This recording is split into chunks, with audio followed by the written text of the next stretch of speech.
Ici, nous sommes dans les terres des Guaweno. C'était notre monde. Nous avons vécu tranquille ici pendant des milliers d'années.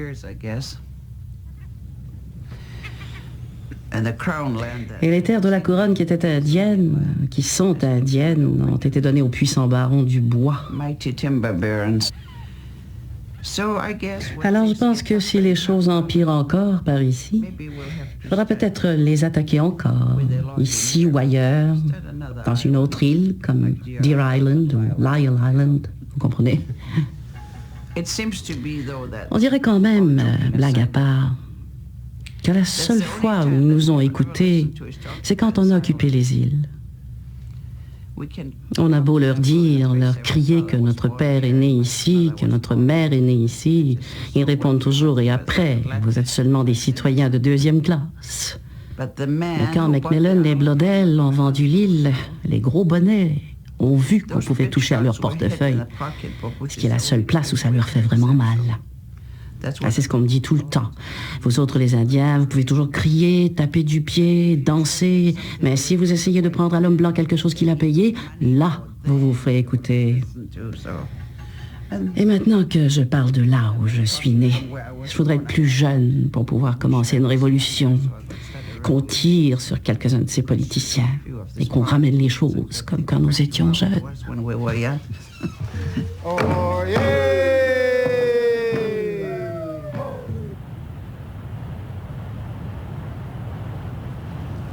C'est le paradis. Je pense que ce serait l'endroit rêvé pour faire renaître une communauté indienne. Nous pourrions rebâtir notre propre société au lieu de nous contenter de là où les Blancs nous ont mis avant, dans les réserves.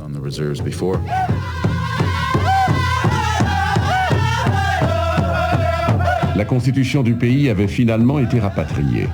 Cela avait suscité beaucoup d'espoir chez les peuples indiens autochtones qui croyaient que le rapatriement allait leur permettre de retrouver la place qu'ils occupaient avant l'arrivée des Blancs. Mais dans toutes ces conférences, on s'est malheureusement contenté de cultiver l'art de tourner en rond.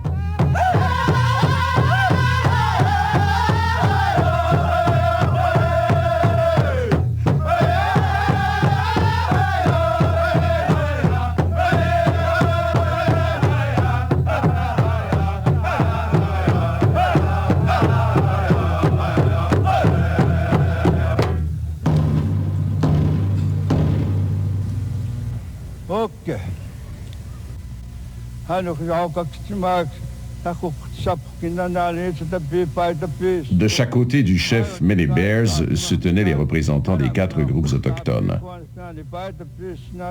Participaient aussi à cette conférence les 10 premiers ministres élus des provinces du Canada. Enfin, le premier ministre du pays, Pierre Elliott Trudeau, présidait la rencontre.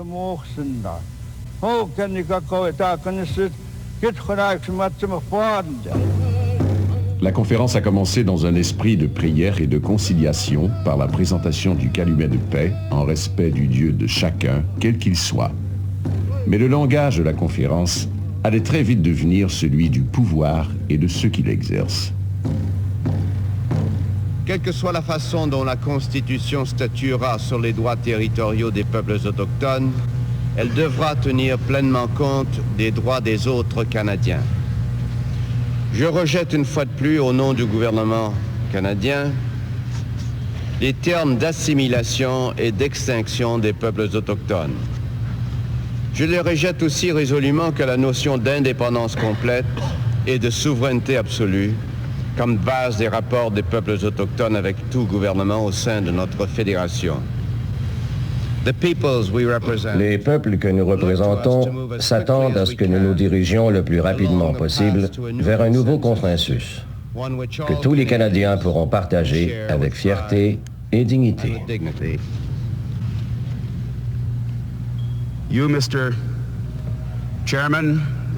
Vous, Monsieur le Président, et votre peuple avez 115 ou 116 années d'expérience dans la construction d'une nation. Mon peuple a entrepris de construire une nation il y a 30 000 ans le long de la côte de la Colombie-Britannique, sur le même coin de terre. Vous avez à peine 200 ans d'histoire sur notre terre. Et nous nous sommes malheureusement permis de laisser ces 200 ans d'histoire pratiquement détruire ce que le grand esprit nous avait donné dans ce pays, pour que nous puissions exercer notre droit à avoir nos propres langues, nos propres cultures, nos propres traditions, nos propres religions, nos propres rapports avec la terre et nos propres façons d'agir. Je sais qu'il y a des gens ici à cette table qui sont davantage intéressés à protéger le pouvoir qu'ils ont, les juridictions qu'ils détiennent, plutôt qu'à assurer une vie meilleure aux Indiens autochtones, aux Inuits et aux Métis de l'ensemble de ce pays.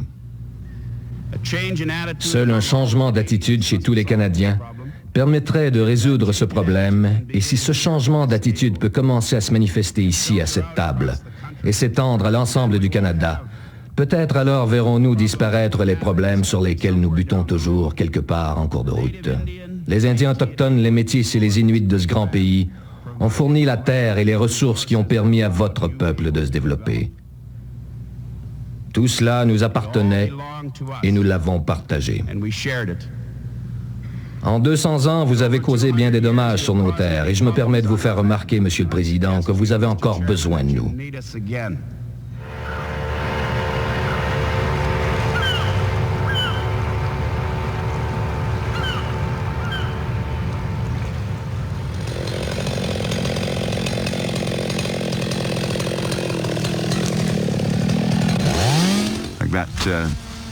Ils ont coupé le bois par là-bas. Il faudrait préparer le terrain, semer et replanter. Un jour ou l'autre, il faudra que ce qu'on a fait ici, on le fasse là-bas pour que la récolte revienne très rapidement. Alors, ce que nous voulons, c'est étendre l'opération à l'ensemble de la vallée, parce que les bons arbres ont déjà presque tous été ramassés. Bien souvent, les pratiques d'exploitation n'étaient pas fameuses. En fait, dans moins de 50 ans, il n'y aura plus de bois à couper dans cette province, parce qu'on a pris tout ce qu'il y avait à prendre et simplement violé la terre, sans jamais faire ce qu'il fallait pour assurer que ces ressources se reproduisent pour les enfants, comme mon fils, ou les enfants qu'il aura plus tard. C'est ça qu'on veut faire, pour avoir la garantie que dans nos territoires, ces ressources resteront toujours disponibles, parce qu'on ne voit pas pourquoi des gens qui ont vécu ici depuis 25 000 ans ne pourraient pas y vivre pour encore 25 000 ans. It has always been our belief, Mr. Chairman. Nous croyons depuis toujours, Monsieur le Président, que quand Dieu a créé le monde où nous vivons, il a donné des terres à tous les peuples de toutes les races de ce monde. Chinois, Allemands, ainsi de suite, y compris les Indiens. Ainsi, à une certaine époque, notre terre, c'était tout le continent, de la pointe de l'Amérique du Sud jusqu'au pôle Nord. Tout ça, c'était le territoire des Indiens. Jusqu'à ce que Colomb se perde en mer, bien sûr, ce qui a un peu changé l'histoire. Maintenant, notre titre de propriété, puisque c'est de ça qu'on parle, le titre aborigène, c'est le fait que nous sommes propriétaires de cette terre. Et si vous voulez que je vous le dise encore plus clairement, les propriétaires absolus, que ce soit des montagnes, du dedans des montagnes, d'au-dessus des montagnes, tout ce qu'il y a dans cette terre nous a été donné par Dieu pour notre usage et notre survivance. Les Nisga'a, si je ne me trompe pas, sont en train de négocier avec le gouvernement de la Colombie-Britannique dans le but de définir la portée de votre titre de propriété. On parle de 2 montagnes, 3 montagnes, quoi encore? Parce que, comme vous dites, il y a 25 ou 30 autres tribus. Et bien sûr, quand vous dites du pôle Nord à la pointe de l'Amérique du Sud, vous parlez de centaines de tribus et de groupements différents. Je veux dire, certains sont Inuits et d'autres sont Incas et ainsi de suite. Remonter au Créateur, ça n'aide pas vraiment beaucoup. D'accord, il vous a donné un droit de propriété. Mais est-ce qu'il a tracé une ligne sur la Terre, là où s'arrêtaient vos montagnes et là où celles des autres commençaient? Nous sommes les vrais propriétaires de la Colombie-Britannique. On ne va pas rester assis et laisser l'homme blanc se servir et rire de nous. Sur notre propre terre. On est resté tranquille et regardez ce qui se passe. Maintenant, ce sont les gens de New York qui prennent ce qui reste de mon pays. Nos montagnes sont dévastées. Ils nous arrachent tout ce qu'on a. Et on reste assis. Qu'est-ce que ça nous donne de recevoir leurs misérables 100 000 $? Je crois que ça finit par nous rapporter 2,47 $ par année. C'est ça le BC Special, la grande affaire dont on vous parle tant. C'est ça que ça vous donne. Ce n'est même pas assez pour acheter une caisse de bière aujourd'hui. Et il faut attendre 1 an pour l'avoir. L'année passée, je suis retourné là où je trappais avec mon père. Il ne reste même plus un arbre là-bas. Tout le monde autour de moi s'enrichit avec des ressources qui m'appartiennent. C'est ça qui me fait mal.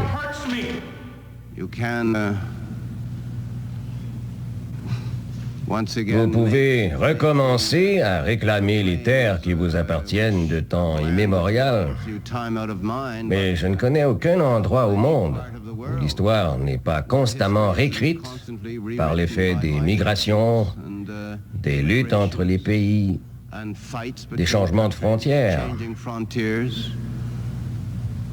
Et je ne pense pas qu'on puisse s'attendre à ce qu'en Amérique du Nord ou dans l'ensemble de l'hémisphère occidental, les choses se règlent autrement qu'elles se sont réglées partout ailleurs, en espérant que ça se fasse pacifiquement ici. Alors c'est ça le problème. Est-ce qu'on va s'asseoir et discuter sérieusement sur ce que sont vos droits, jusqu'où ils peuvent aller, ou allons-nous simplement nous répéter nos prétentions historiques? Monsieur le Président, il faut cesser de regarder la question du point de vue de la société dominante pour réussir un jour à comprendre ce que veulent les peuples indiens, inuits et métis. Je pense que s'il y a un message que vous devez saisir, Monsieur le Premier ministre, vous et vos collègues des provinces, c'est que vous n'avez jamais cessé d'interpréter nos revendications en fonction de vos propres prétentions. Et c'est de là que vient tout le problème. Nous avons une certaine façon de considérer notre relation avec la Terre. Vous n'avez pas nécessairement la même, mais cela ne rend en rien la vôtre pire que la nôtre, ni la nôtre moins bonne que la vôtre. Et je pense que si vous compreniez simplement cela, nous pourrions peut-être enfin cesser de nous faire des procès et mettre des milliers et des milliers de dollars dans les poches des avocats. Nous pourrions peut-être en arriver à comprendre que ça nous reviendrait diablement moins cher que ce que nous sommes en train de faire maintenant. Et je pense que c'est simple. Il faut qu'il y ait un peu de bonne foi dans tout ça. Mais j'ai peur que ce que j'ai dit ce matin ne soit vrai. L'exercice auquel nous nous livrons actuellement n'est pas une discussion franche et ouverte, ou un effort pour comprendre les préoccupations des autres sur la base du respect et de la dignité. C'est devenu soudainement une question de pouvoir et de qui le détient.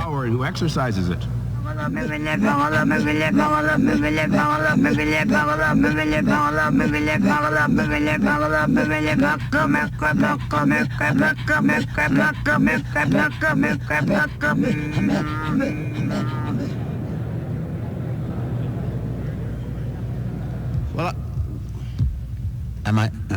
Can you hear me? Vous allez prier chaque matin en public? Yes, sir. Oui, monsieur. Alors que chacun prie son propre Dieu, et nous méditerons un instant. Chef? Ok. Thy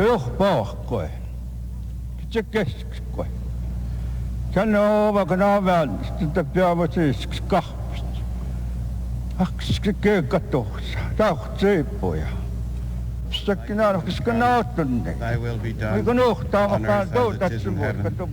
Give us this day our daily bread. Forgive us our trespasses, as we forgive those who trespass against us. Lead us not into temptation, but deliver us from evil. Amen. Gloire soit au Père, et au Fils, et au Saint-Esprit, comme il était au commencement, comme il est maintenant, et comme il sera pendant les siècles des siècles, ainsi soit-il. On les quitte, hein? En réponse à cet affront, le peuple autochtone fait une nouvelle offre de paix.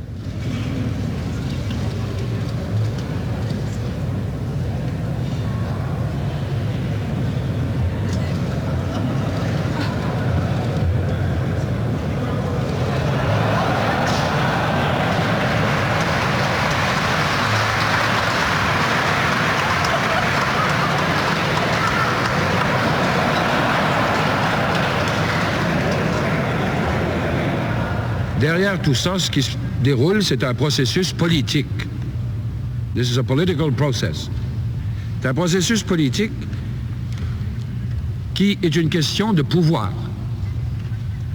Il y a un porte-parole très autorisé des Autochtones du Canada qui a dit déjà « The whole thing is about power ». Le pouvoir, ça s'est toujours exercé de quelque façon assez classique. Probablement la plus classique, c'était le pouvoir des armes. Et puis le pouvoir du nombre. Par exemple, la dépossession des métis au temps de Riel, c'était un crime qui était l'abus du pouvoir des armes soutenu par le pouvoir du nombre. Alors, qu'est-ce qui reste à un groupe pour atteindre à une solution civilisée? Ça implique d'accumuler assez de pouvoir, de pression, pour pouvoir négocier d'égal à égal, ce qui est fondamental. Il existe des valeurs fondamentales qui vont au-delà des tribus, de l'histoire, des récriminations, des différences entre Français et Anglais, entre l'Est et l'Ouest, des valeurs que nous partageons tous en tant que Canadiens. Et je présume que si vous êtes assis à cette table, vous considérez ces valeurs-là comme les vôtres aussi.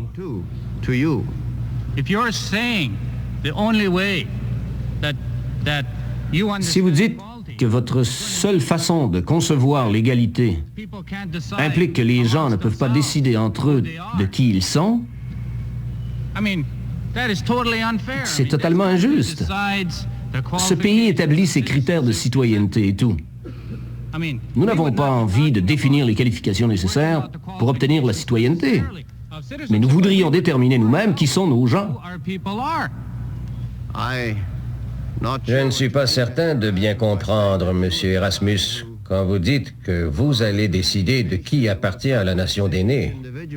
J'aurais plutôt pensé qu'il revenait à chaque individu de décider s'il en fait partie ou non. Et je ne pense pas que vous prétendez avoir l'intention de contraindre qui que ce soit à en faire partie ou non. Ne nous remettez pas ça sur le dos. Nous n'avons pas écrit la loi sur les Indiens. Vous n'avez pas écrit la loi sur les Indiens, nous ne l'avons pas écrite non plus. J'ai proposé d'abolir la loi sur les Indiens. Votre peuple a refusé. L'abolition de la loi sur les Indiens semblait une bonne chose. Mais en fait, elle s'inscrivait dans le cadre d'une manœuvre politique visant à assimiler les Indiens autochtones à la société canadienne, ce qui éliminait du même coup le fameux problème indien. Dans 50 ans, de quelle manière allez-vous vous intégrer? Je ne dis pas assimiler, je dis intégrer à la nation canadienne. Je ne pense pas que ça puisse jamais être pire qu'aujourd'hui. Essayez de comprendre. Dans le Nord en particulier, on a un système d'éducation tronqué qui prend nos enfants et les oblige à aller à l'école jusqu'en 8e année. Après, ils sont retirés de l'école parce qu'il n'y a pas de financement. Ce qui s'est passé entre-temps, c'est que les parents n'ont pas eu le temps de leur apprendre les coutumes du trapage, de la chasse et de la pêche. On les a enlevés à leur famille. Et quand ils ont passé 8 ans à l'école ou qu'ils atteignent l'âge de 15 ans, les Blancs ne veulent plus en avoir la responsabilité. Ils se retrouvent dans les limbes, ils n'ont aucune valeur pour leur propre communauté et ils n'en ont pas plus pour la communauté blanche. Et au bout de la ligne, vous avez formé des jeunes qui seront juste bons pour le bien-être social.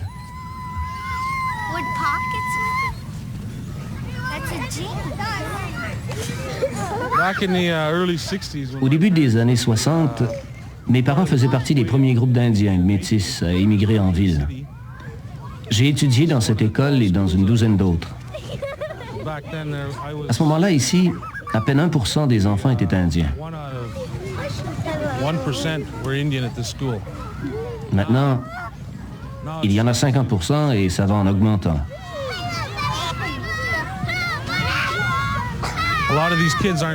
Plusieurs de ces enfants n'apprennent rien sur leur culture. Les choses sont à peu près comme elles étaient du temps où j'allais à l'école. Je veux dire, ils apprennent quelques petites choses sur l'art indien, mais ils n'en apprennent vraiment pas long sur leur culture ancestrale. En fait, ils sont en train d'apprendre une nouvelle culture. La plupart de ces enfants, d'après moi, ne s'en sortiront jamais. Toutes les chances sont contre eux.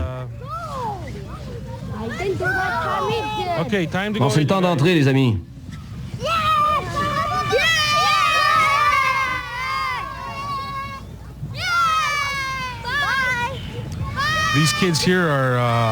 Ces enfants-là peuvent être Chippewa, Cree, Ojibwe, Dakota ou Métis. Mais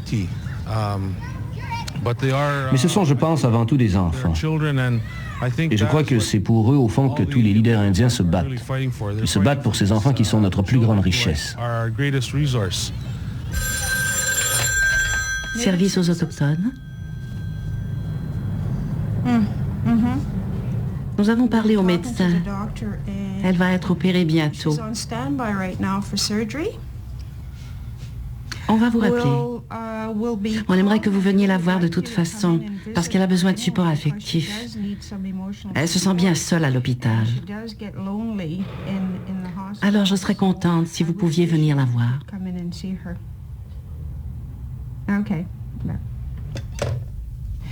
Nous servons principalement d'interprètes pour les gens qui ne parlent pas anglais. Et nous avons affaire à des familles en situation de crise. Quelqu'un qui les aime est en phase terminale et les pronostics sont mauvais. Ça, c'est très difficile.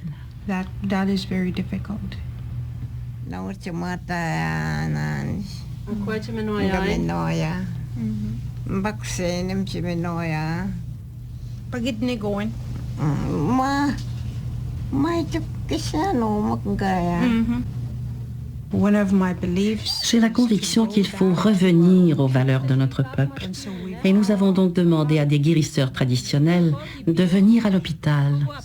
Mais parfois c'est très difficile, parce que les institutions ont leurs propres règlements, leur propre vision des choses et leurs propres convictions.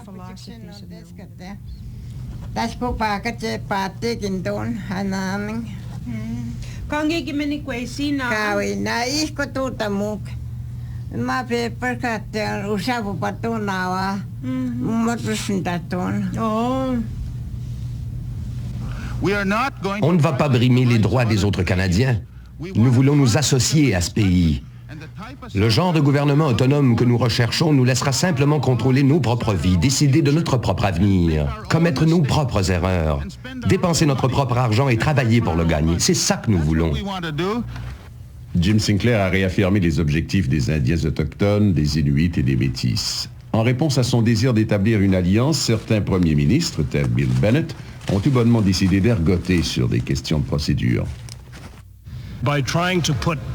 En essayant d'en mettre trop et d'ajouter trop d'amendements à l'accord de procédure proposé, nous allons tout perdre. Je crois que si nous voulons nous entendre sur quoi que ce soit, nous devons nous entendre sur un mécanisme de procédure et nous ne pouvons arriver à cela de la façon dont les choses évoluent présentement. Et je pense, messieurs les premiers ministres et monsieur le président, que vous devriez nous charger, enfin nous inviter à tous envoyer un délégué et à les mettre au travail dès maintenant. Il y a quelque chose qui se passe ici et qui me préoccupe beaucoup. C'est que chaque fois qu'on est sur le point d'arriver à quelque chose de concret, on dirait qu'il y a presque une stratégie pour empêcher les choses d'aboutir. Il n'y a certainement aucune justification de supposer que qui que ce soit, à ce bout-ci de la table, essaie de faire traîner les choses pour que rien ne se règle. Je ne pense pas que ce soit là une hypothèse très constructive, M. Wilson. Il faudrait que je vous prévienne que moi, comme bien des gens qui suivent nos débats, nous sommes très déçus d'avoir dépensé tant d'argent pour décider qu'il fallait se rencontrer encore pour en dépenser plus. Et je voudrais reprendre à mon compte ce que disait M. Amagwalik, qui a 2 enfants qui suivent cette conférence de l'autre côté de la rue. Moi aussi, j'ai 2 enfants sur l'île de Vancouver qui veulent tous les 2, pour quelque malheureuse raison, devenir avocats. Qui veulent tous les 2 devenir Premier ministre.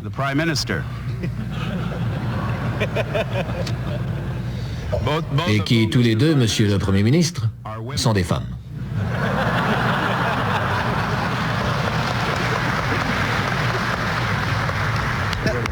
Dites-leur que je ne bougerai pas d'ici jusqu'à ce qu'elle soit prête.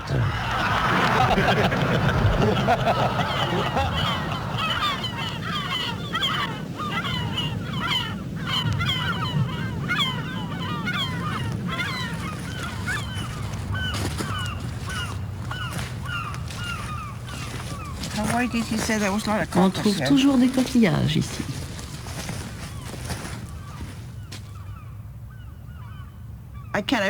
Je ne me rappelle pas d'avoir jamais vu personne à Village Island mourir de la peste ou de la famine.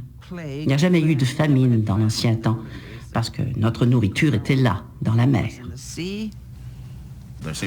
On veut retrouver nos racines, on veut retrouver notre peuple.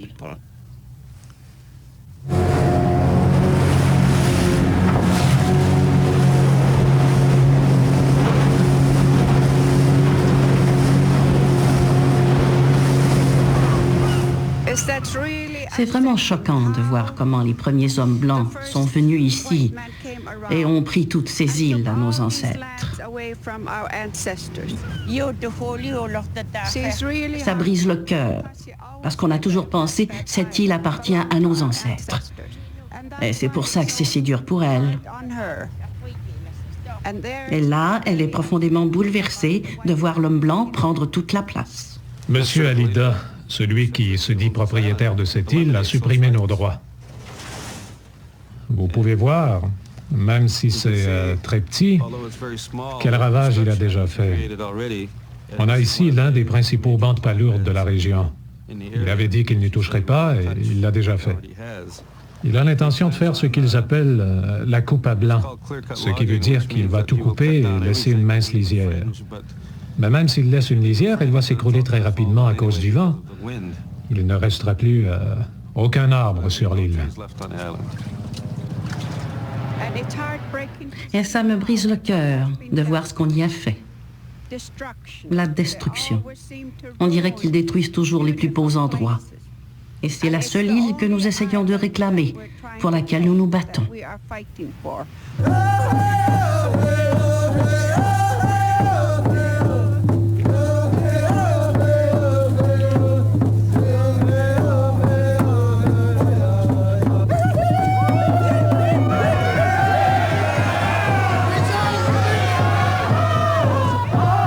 Tandis que la conférence suivait son cours, certains Indiens autochtones, dont les Mohawks, décidaient de ne pas y participer.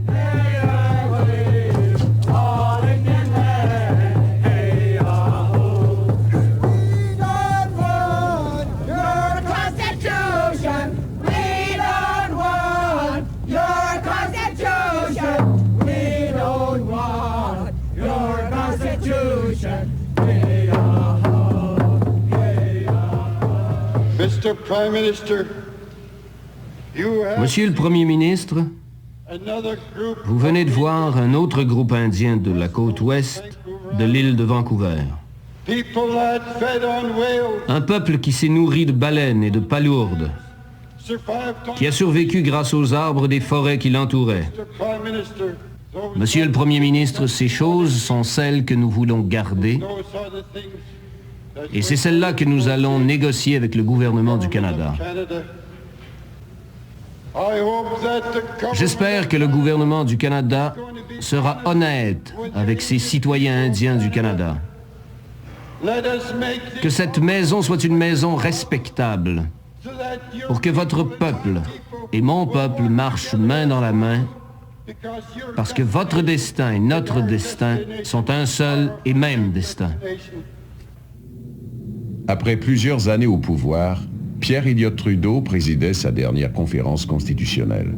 Un mois auparavant, à Ottawa, en pleine tempête, il avait pris la décision de démissionner. Monsieur le Premier ministre, parce que nous étions chasseurs de baleines dans nos terres ancestrales, nous voulons vous offrir un chapeau de baleinier.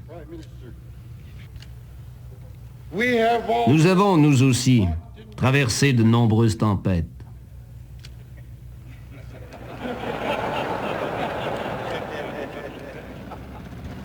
Le Premier ministre Pierre Elliott Trudeau venait de recevoir un cadeau très spécial du peuple Nunchanoult. Ce cadeau symbolisait l'amitié qui avait été offerte aux premiers étrangers à venir dans ce pays. À ce geste de respect et de noblesse, on a malheureusement répondu en écrasant le peuple indien et en ignorant son histoire.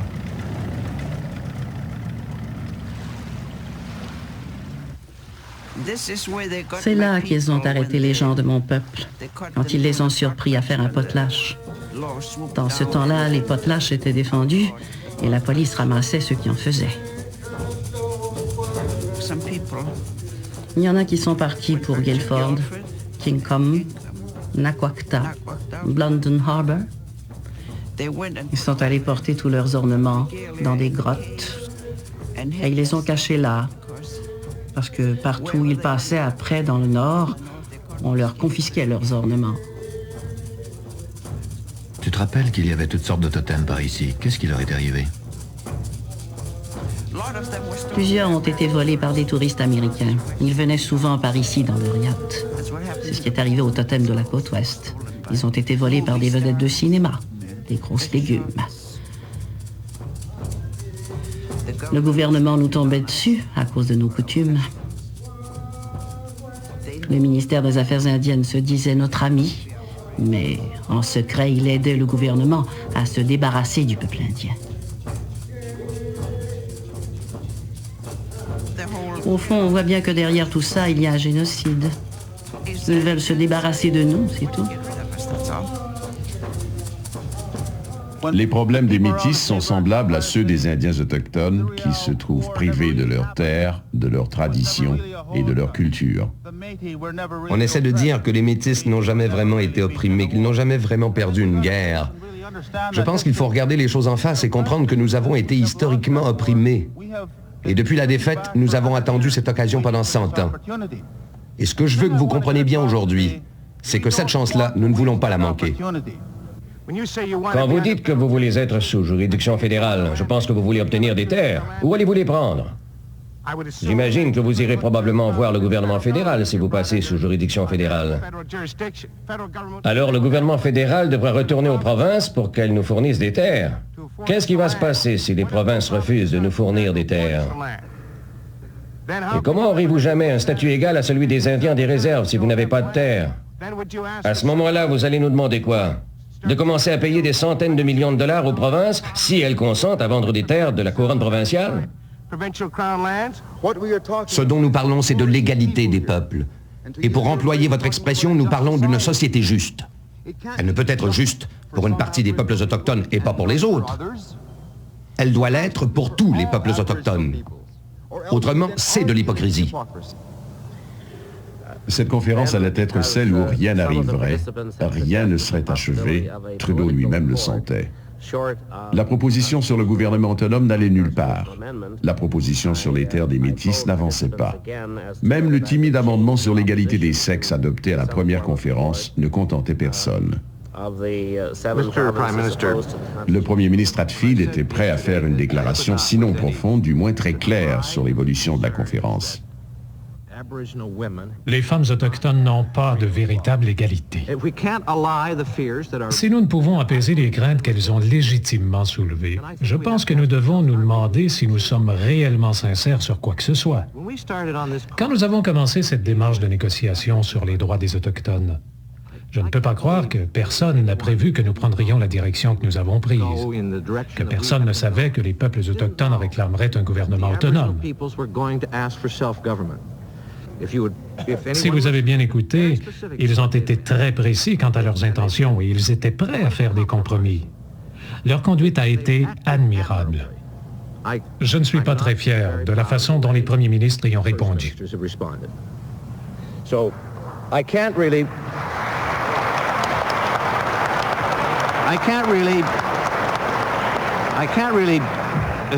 Ce que j'ai dit, c'est un fait, c'est tout. Je ne peux pas discuter du gouvernement autonome avec la moindre conviction ou avec cœur quand je sais que nous n'allons nulle part. Nous n'allons tout simplement nulle part.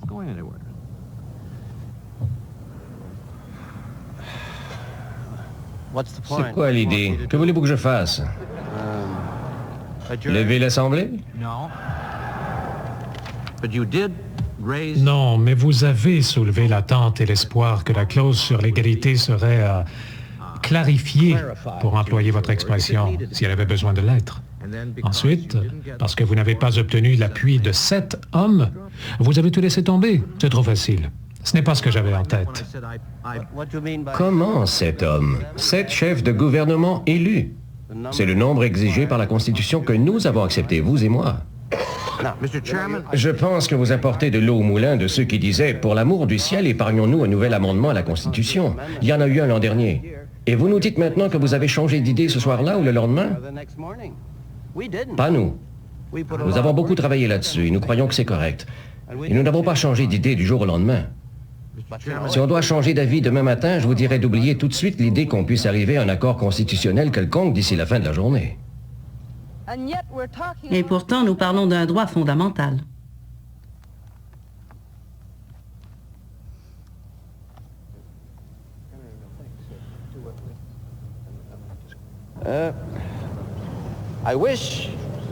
Et j'aimerais bien que vous et vos sœurs vous sortiez de la tête, que nous essayons d'une manière ou d'une autre de faire échouer délibérément le concept de l'égalité, au moins dans les lois. Tout le monde vous a assuré ici que nous n'en avons pas l'intention. Dans un sens, on est égal quand on pense qu'on l'est, et si vous pensez que vous ne l'êtes pas, la loi n'y changera pas grand-chose. Mademoiselle Simon. Monsieur le Premier ministre, moi, je me considère égale. Je suis une représentante autochtone qui représente et les hommes et les femmes du nord du Québec. J'ai toujours essayé de rester très impartiale envers ceux que je représente, parce que je considère qu'en tant que peuple, nous avons un seul intérêt, faire valoir nos droits individuels et collectifs. Et tout ce que je vous dis en tant que représentante des deux groupes, c'est que j'aimerais voir la clause concernant l'égalité se régler une fois pour toutes. Il est déjà 15h35 et je ne vois pas ce que nous allons gagner en continuant à discuter comme ça. On a dit qu'une constitution fournirait un cadre à l'intérieur duquel notre peuple pourrait construire son avenir.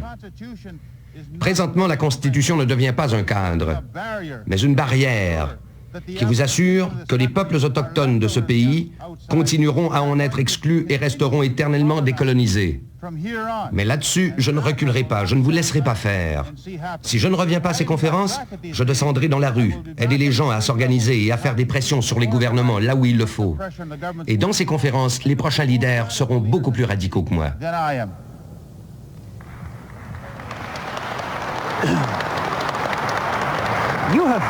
Vous avez manqué votre coup. Pas nous. Vous n'avez pas réussi à accepter que les peuples autochtones ont le droit démocratique et humain de s'autogouverner. Vous avez un gouvernement autonome. Vous élisez les membres de votre Parlement. Vous élisez vos gouvernements provinciaux. Vous bénéficiez du développement des ressources de vos terres. Dans l'Arctique, nous n'avons pas le droit, nous, de profiter du développement des ressources, de nos terres, de nos ressources.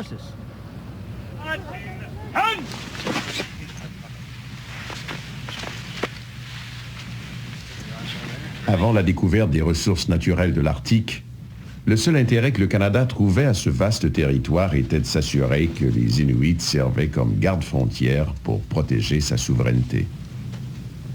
Right, stand at ace! Stand easy. Johnny, come up here. Johnny, voulez-vous traduire pour moi?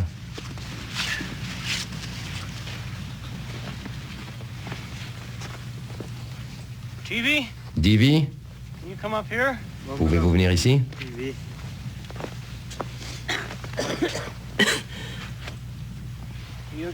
Pouvez-vous lui expliquer? Divy, vous avez fait partie des gardes pendant 20 ans. Nous avons une attestation de service pour vous qui a été signée par notre général pour le grand patron à Ottawa, le chef d'état-major de la Défense.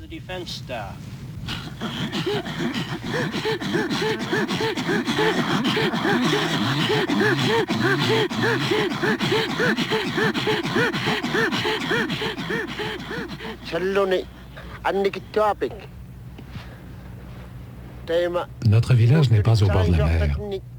Il est ici, au fond de la baie, protégé du vent.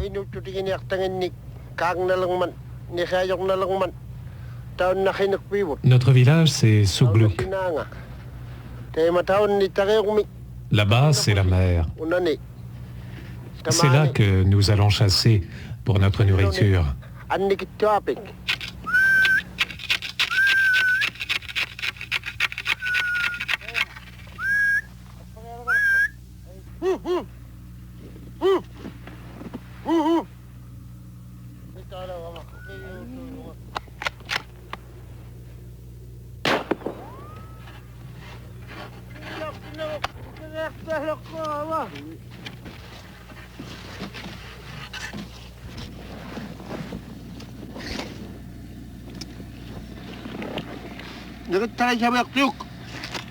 Mangez avant que ça gèle.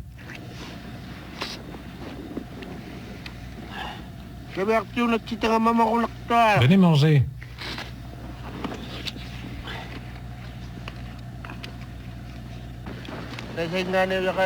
C'est cette nourriture et la manière dont nous la mangeons qui nous permet de survivre ici durant l'hiver. Cet animal nous donne son huile, sa graisse, son sang, sa viande, sa peau. Nous avons besoin de tout ça. C'est notre manière de vivre. Nous ne voulons pas que le peuple du Canada ait l'impression que nous quittons cette conférence en ayant échoué complètement, en vaincu, car ce n'est pas le cas. Le monde continue à tourner et nous allons continuer à négocier et à discuter sur les points que j'ai identifiés. Étant l'un de ceux qui vont abandonner la lutte, du moins cette étape-ci de la lutte, j'aimerais vous quitter sur un souhait que les Chinois emploient comme une malédiction, mais que moi, j'interprète tout autrement. Puissiez-vous vivre des années intéressantes. L'Assemblée est levée jusqu'à une autre année et un autre président. Another year and another chairman.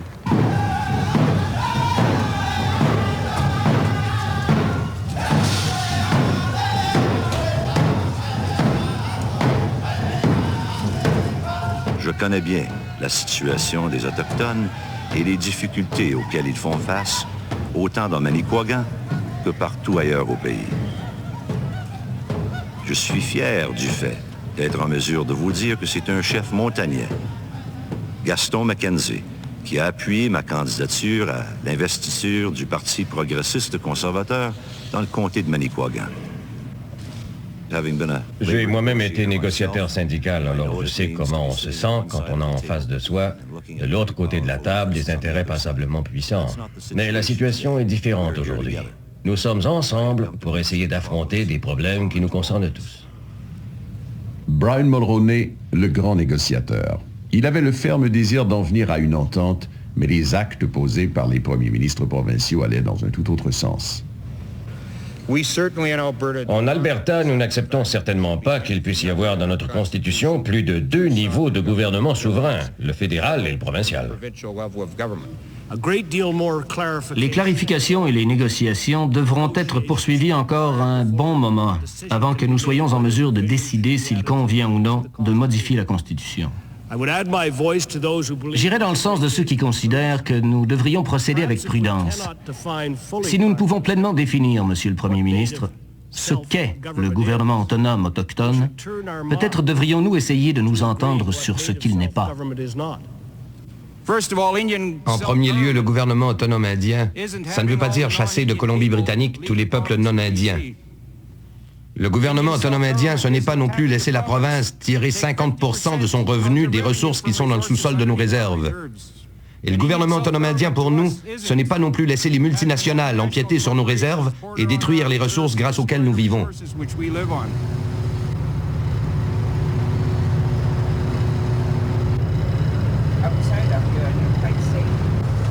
Et il y avait des milliers de poissons qui tournaient en rond dans...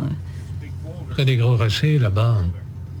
J'ai sauvé la vie d'Hélène Scow ici. Elle était tombée à l'eau et elle ne savait pas nager. Moi non plus, mais j'ai sauté et je l'ai attrapée.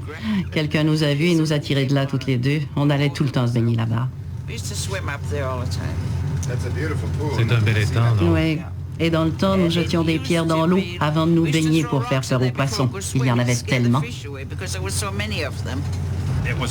C'était un ruisseau important à un moment donné pour la poisson. C'était une des principales frayères de la région de Charles Creek. Puis, c'est tombé complètement à zéro. Il n'y avait plus rien. Mais qu'est-ce qui a tué tout le poisson? Les bûcherons, avec leur barrage là-bas. L'eau a baissé et le poisson ne pouvait plus remonter. C'était juste à 100 mètres de l'embouchure. Et ils viennent d'en faire un autre à O'Brien Bay. Ils se fichent pas mal de l'environnement.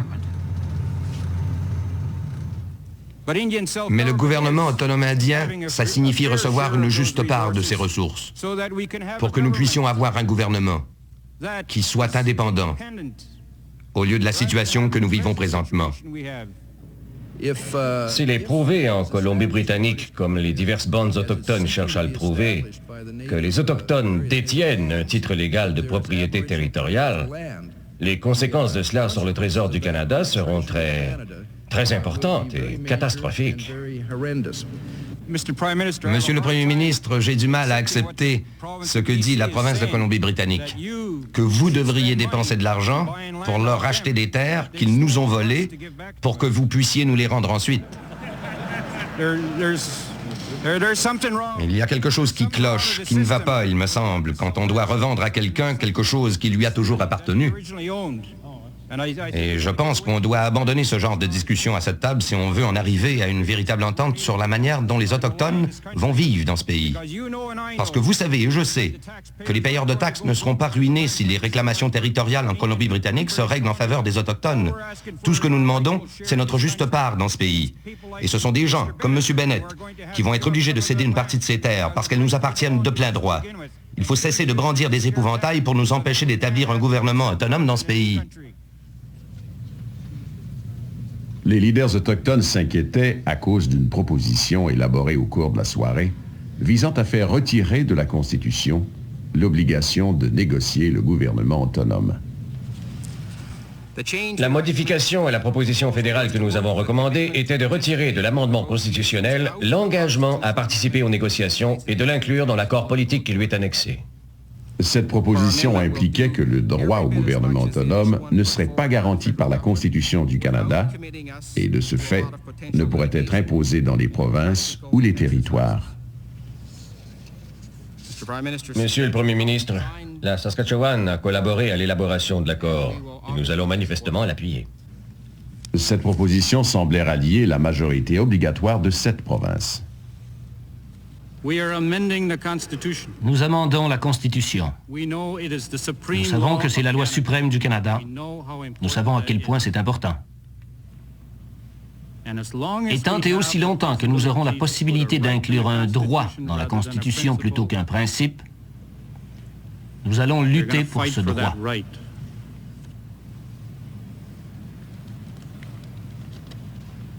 Mr. Nungat. Monsieur Nungat. Nous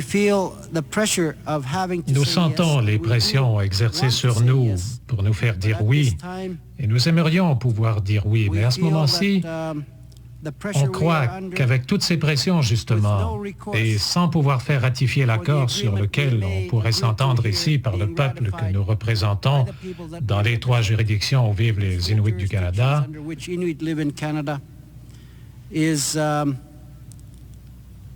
something we have to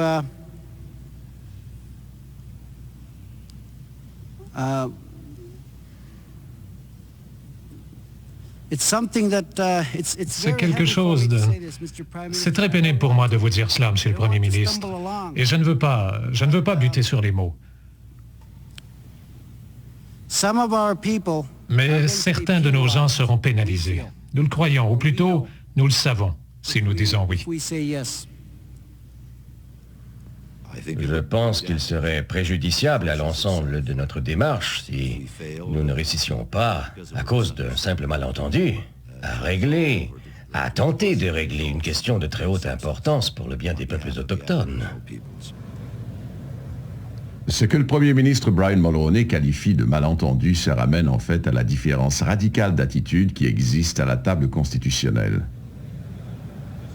D'un côté, nous avons les représentants autochtones qui parlent de droit à inscrire dans la Constitution.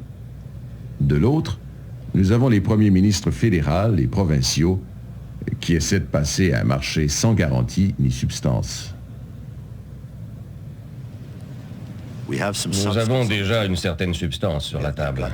Nous avons l'essentiel d'une résolution. C'est le gros morceau. Tout est là. Je n'ai pas le moindre doute que les premiers ministres de l'Ontario, du Manitoba, du Nouveau-Brunswick, de l'île du Prince-Édouard, de Terre-Neuve, de Nouvelle-Écosse et de Saskatchewan ont déjà donné leur appui à l'essentiel de ce que nous essayons de faire. La marchandise est sur la table. On peut faire des affaires. Monsieur le Premier ministre, nous sommes fatigués de livrer des combats d'arrière-garde à chacune de ces conférences. Pour protéger les droits de nos peuples, il avait été clairement établi dans un accord constitutionnel de 1983 que ces rencontres avaient pour but d'élaborer et de découvrir les mécanismes nous permettant d'exercer nos droits déjà reconnus dans la section 35. Aujourd'hui, on dirait que le fédéral et quelques gouvernements provinciaux se sont ligués pour réduire tous les droits qui nous sont garantis par la Constitution et pour s'assurer que nous ne pourrons jamais les faire appliquer par les cours de justice du Canada. En fait, la nouvelle proposition va même jusqu'à supprimer l'engagement à négocier. Pour l'Assemblée des Premières Nations, l'engagement à négocier et à conclure des ententes est essentiel à un climat de confiance et de bonne volonté. Nous ne pouvons accepter sa suppression au moment où les gouvernements fédéraux et provinciaux refusent notre droit au gouvernement autonome, comme ils l'ont fait hier soir et au début de la matinée. L'Assemblée des Premières Nations vous dit que quand nous nous sommes organisés en Assemblée des Premières Nations et que nous avons décidé de faire savoir au public et au gouvernement de ce pays que nous avions le droit fondamental de nous gouverner nous-mêmes, les gouvernements et le public nous ont ridiculisés. On nous dit que les premiers ministres qui sont à cette table, enfin plusieurs d'entre eux, s'opposent à notre droit à nous gouverner nous-mêmes. Mais nous n'abandonnerons pas notre position, nous ne reculerons pas, nous ne changerons pas d'idée sur notre droit au gouvernement autonome. Parce qu'on croit que si on ne réussit pas à le faire reconnaître ici, aujourd'hui, on y arrivera une autre fois, qui montrera en toute évidence le bien fondé de ce que nous disons. Et j'ajouterai ceci. Rappelons-nous ce que nous enseigne la tortue. Elle avance quand elle se risque à sortir la tête. Nous sommes très sérieux dans tout ce que nous soulevons maintenant, parce que c'est notre tête que nous risquons. On nous demande de faire le grand saut, d'avoir la foi en acceptant cette proposition. Nous avons la ferme impression que ce grand saut pourrait nous mener à l'anéantissement.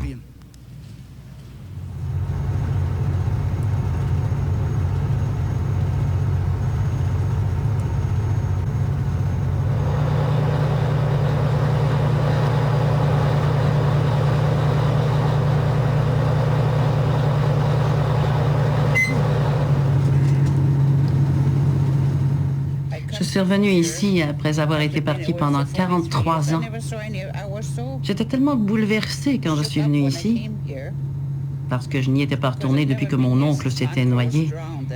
Ils m'ont dit, lève-toi, lève-toi, viens à la rivière. J'étais couchée par terre quand Billy est venu et m'a appelée. Kirby, ma petite fille, était avec moi. Elle n'était jamais venue ici de sa vie. Elle m'a dit, mais pourquoi tu pleures? Tu reviens chez toi. J'ai dit, oui, c'est pour ça que je pleure. Je m'attendais à ne jamais revenir chez nous. Je pensais que j'étais partie pour toujours.